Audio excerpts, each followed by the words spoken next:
Hey guys, Myles here, and I'm joined with Lee from a Newbury Training Center in Chicago, and we're going to talk about a common knife defense, again, a common situation. And it's a very, very difficult position to be in. This is when you're caught against the wall and you have somebody with a knife who is trying to stab you multiple times in quick succession, okay?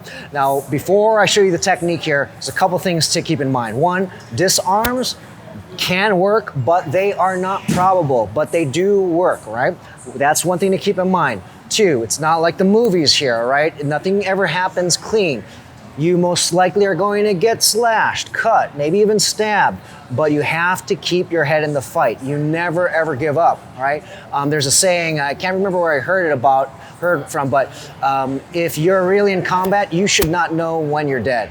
Okay, what does that mean? You keep on fighting, right? You don't know. If you're dead, you're dead. You won't even know it, right? So the idea is with knife defense, if you want to survive an edge weapon attack, you can't stop, all right? You must continue the movement and fight to survive, all right? Another thing, last thing, before I show you the technique, this is something that I'm going to isolate. It is not going to be real here. This is because I want to teach you the mechanics. After you get the mechanics, then you can drill it, and I'll give you a progression to follow, all right? So in this situation here, I'm stuck here. Maybe I'm pushed. Lee pushes me down. This is just a variation. He could have his arm like this. He could be head around my throat. He could be around my neck like this. But the main thing is I'm pinned against the wall. He has some kind of brace here, and he stabbed me here, all right? Now, what I want to do here is I need to look out for the stabbing weapon. That's the immediate threat. It's not his forearm, it's not anything else, it's that knife, right? So what I'm going to do here is if I'm here, I'm just gonna slow it down so you can see the mechanics here. That stab is coming, and it's gonna be quick and short. You're never gonna have this telegraph stab in real life, all right? So once I'm here, this is the first step, this block right here. And notice, when I'm blocking first with the backhand here, my forearm, and then I'm twisting it. The reason being is I don't want all the sensitive part of my underarm here to be cut or slashed or anything like that. So I'm going here with the muscle, and then I turn and clasp with my wrist right here, just like this, cup. At the same time, I'm here because it's natural for you to put your hands up. So if he's stabbing, maybe I don't catch it the first time, but maybe he comes back and does it again. This is what I want, this position, right here. Both hands clasping, I have good control of the weapon here. Now from here, obviously, if he pulls back, he's pulling me with him because I'm attached to this arm now.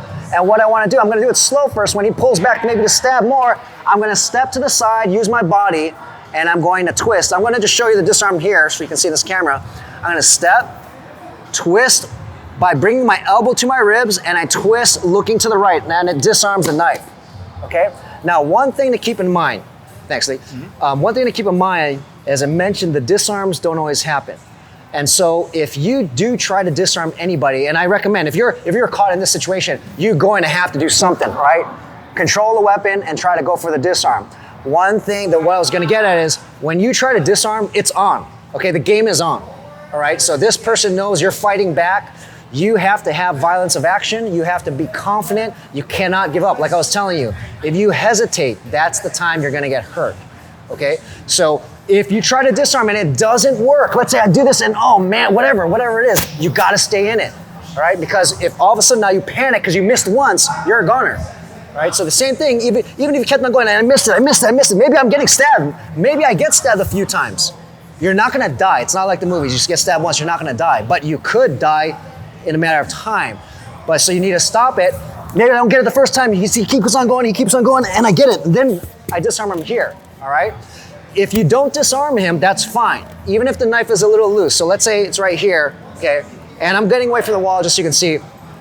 Let's say I miss it here, okay?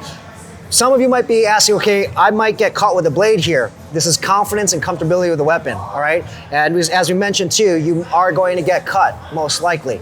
But I'm at the side of the weapon and I'm twisting. This is the motion here. I'm just twisting, bringing my elbow to my ribs, and it could disarm him if I go more, but the point here is if I don't disarm him here, okay, I have created some space because I control to push him out, and now I'm no longer against the wall, and I can access my weapon if I need to, all right? So one time kind of in full speed here, so if he's in, I can't get it, I catch it, there we go, all right?